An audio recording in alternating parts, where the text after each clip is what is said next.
Hi everybody, and welcome to week 4 of English 1111. So it's hard to believe that we are already in the rough draft and revision stage, but that's where we are. So I'm going to talk a little bit about that today, and also then talk about writing in the disciplines more specifically. First of all, the rough draft. So this week you will be reading other people's rough drafts and making comments on those. And of course, there's that worksheet to fill out so that you can look at each of the categories, but I'm just going to give you a piece of global advice as you read those rough drafts. I always try to figure out what the greatest strength of each paper is, what is working really, really well, because that's where you want the writer to build. So as you're reading, you're going to be looking at mechanics and structure and rhetoric, etc. But come away from the paper with an overall sense of what is the best thing about this paper, what is working really well. And be sure to point that out to the writer, because that's where we always want to keep what's best. If we have to get rid of a whole bunch of other stuff, that's fine, tragic perhaps, but we will live. But we want to retain the best.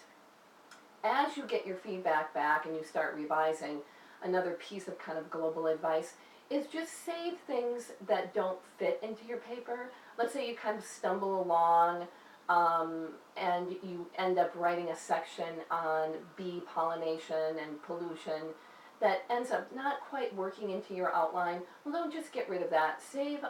Create a Word file for the extras, kind of the remnants, and then you can go back and pull that out if you need it. So just some rough draft kind of advice. Now, I also wanted to talk about writing in the disciplines, which is the title of the class, part of our course learning outcomes, and something we strangely haven't addressed very much. However, everything that you're doing really is about writing in a discipline. And I find that students get kind of bogged down if we worry about what discipline you're working in.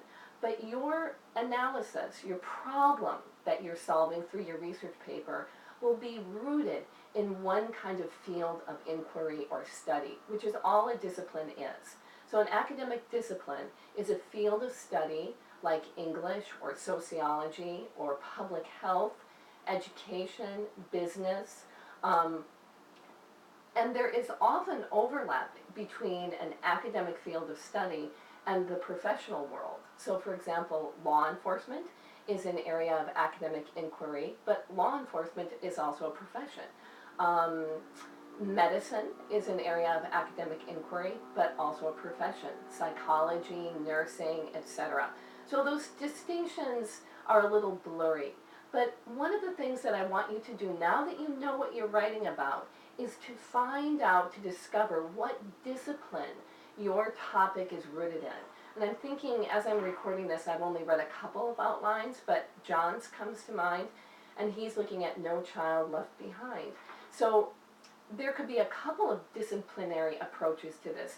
One could be public policy, looking at this from a public policy perspective, but most obviously, of course, is education. So this paper is going to be really in the academic field of inquiry of education. And when you're working in a specific field, there might be concepts or keywords or terms unique to and important to those fields. And you're going to want to be sure and pull those out.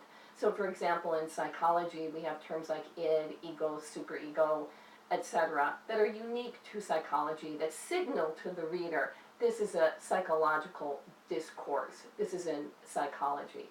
So for John and people working in education, because I think there are others, you're going to want to see if there are key concepts or phrases that are repeated throughout the discipline and draw and use those. Many of you have topics that are going to be somewhat interdisciplinary. So of course a discipline isn't pristine and doesn't exist secluded from all other disciplines. And a great example of that is gender studies. I am the only faculty member teaching gender studies at Inver Hills, and people often say, what is gender studies?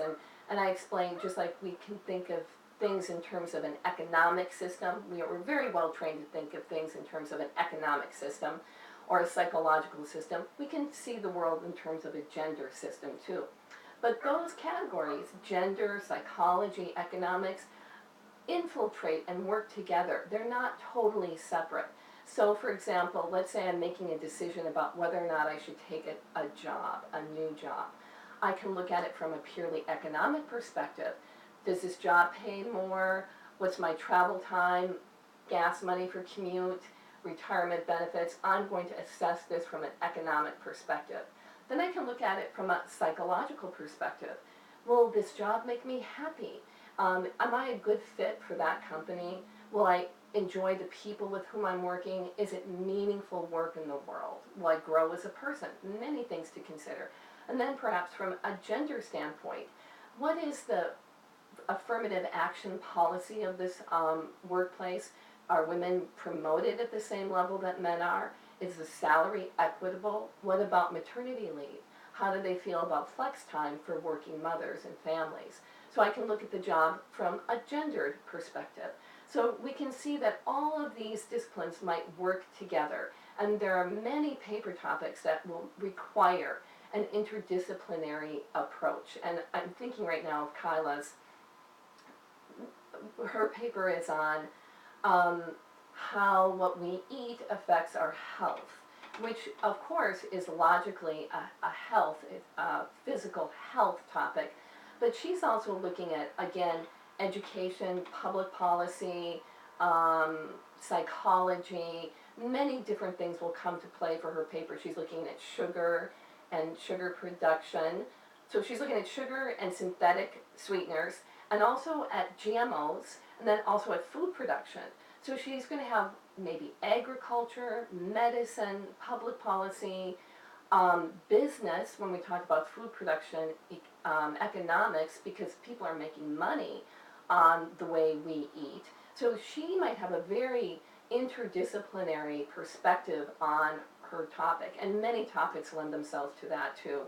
But you want to be careful, because your paper and your argument can get a little unwieldy if you try to focus too much on every angle, and go too far afield in medicine or too far afield in business, because you want your argument to be cohesive. And so you're going to have to be very careful if you have an interdisciplinary approach to thread those things together. So, and I'm going to be addressing this in the rough drafts, because I'll be commenting and turn it in on your rough drafts, leading you to the best possible analysis and argument that you can come up with. So that's it for Monday and for week 4. I hope everyone had a good weekend and has a productive week in the class.